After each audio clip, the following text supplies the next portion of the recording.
Good morning बच्चों। 11वीं home science के ऑनलाइन क्लास में आपका स्वागत है।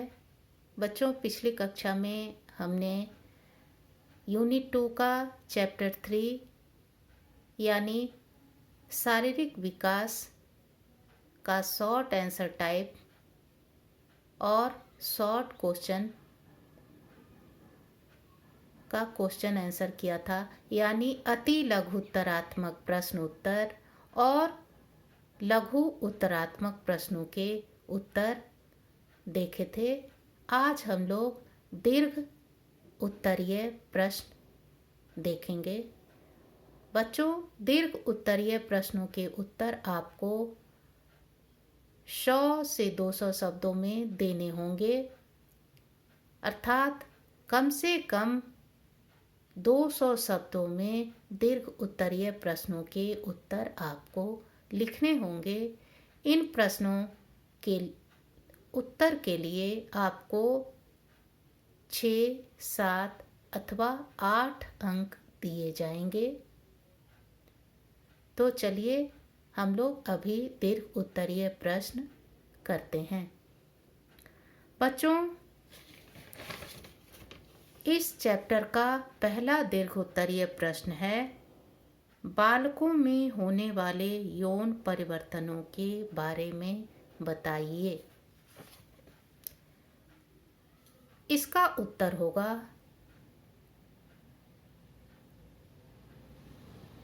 यौन परिवर्तन की शुरुआत पूर्व किशोरावस्था में ही हो जाती है। इस अवस्था में किशोर के गॉर्नड द्वार लिंग संबंधी हार्मोन्स का स्राव शुरू हो जाता है। उसके यौन अंगों में तेजी से विकास होने लगता है। बालकों के चेहरे पर दाढ़ी मूंछ आने लगती है। इतना ही नहीं, उनके जनन अंगों के आसपास भी बाल उगने शुरू हो जाते हैं और जैसे जैसे वे किशोरावस्था में आगे बढ़ते हैं, ये बाल और भी घने हो जाते हैं। किशोरों की आवाज़ भारी हो जाती है। बालकों में टेटिस विकसित होती है और उसका आकार भी बढ़ जाता है।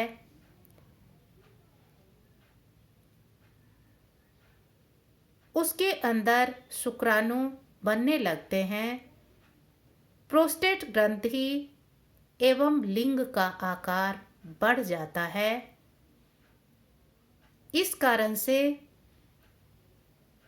बालकों में स्वप्न दोष भी होने लगता है और ये सब बातें उनमें 15 से 16 वर्ष की आयु में स्पष्ट दिखाई देने लगती है।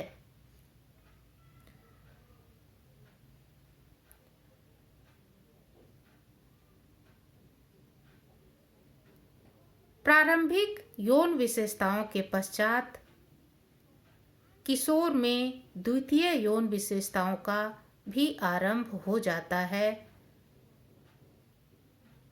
इस परिवर्तन के कारण किशोर तथा किशोरियों को उनकी जाति सूचक पहचान मिल जाती है, अर्थात एक किशोर पुरुष के रूप में और एक किशोरी बालिका के स्त्री के रूप में स्पष्ट दिखाई देने लगते हैं।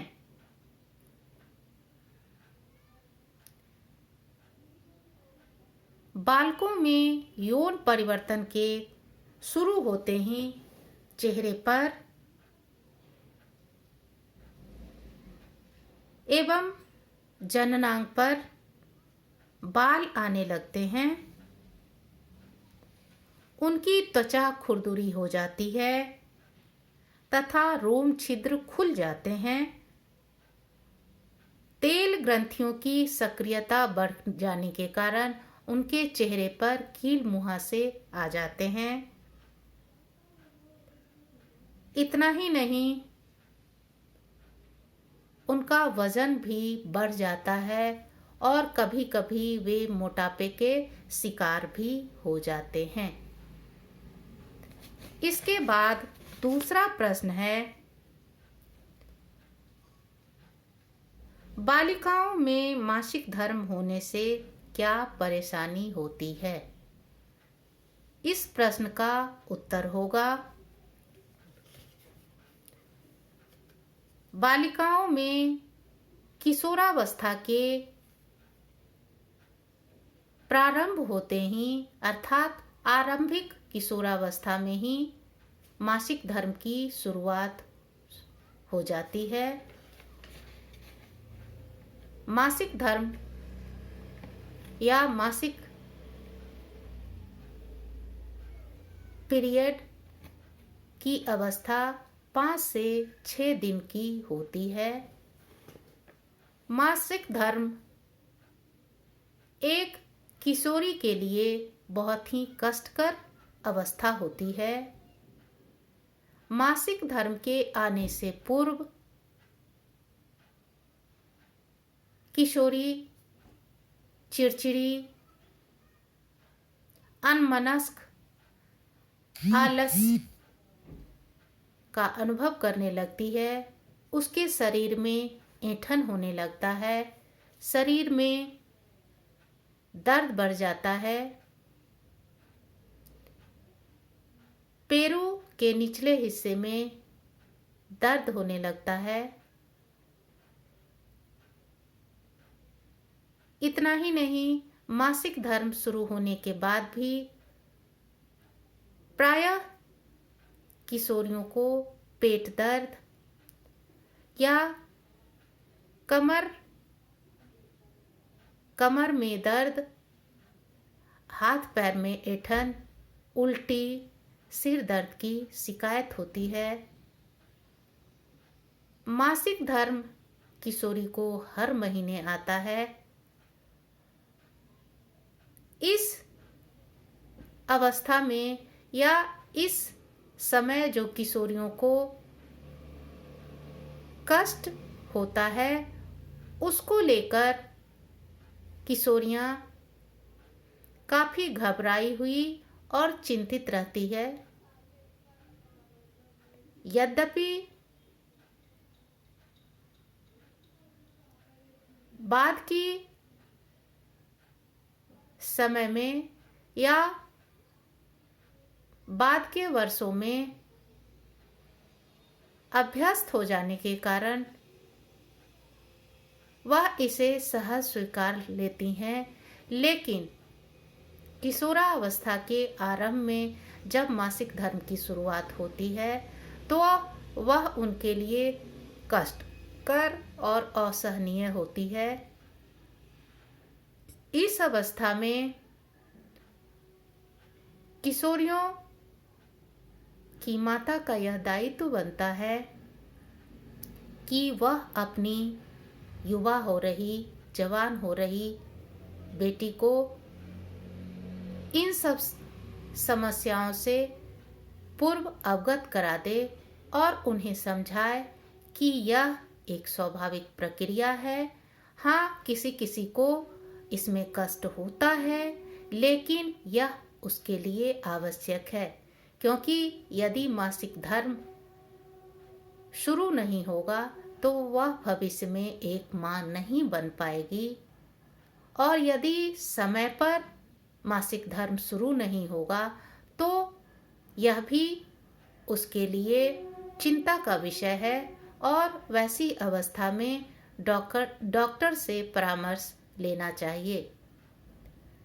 विद्यालय में भी ऐसी व्यवस्था होनी चाहिए कि जब बालिकाएं 10 या 11 वर्ष की हो जाएं तो डॉक्टर को बुलाकर उनका काउंसलिंग कराया जाए और बालिकाओं को उनके शरीर में होने वाले परिवर्तनों और उसके प्रभाव की पूरी पूरी जानकारी दी जाए, ताकि अचानक से यदि उनका मासिक धर्म शुरू होता है तो उसको लेकर वे परेशान ना होएं और उसका उनके भविष्य पर या जीवन पर कोई बुरा प्रभाव नहीं पड़े। धन्यवाद।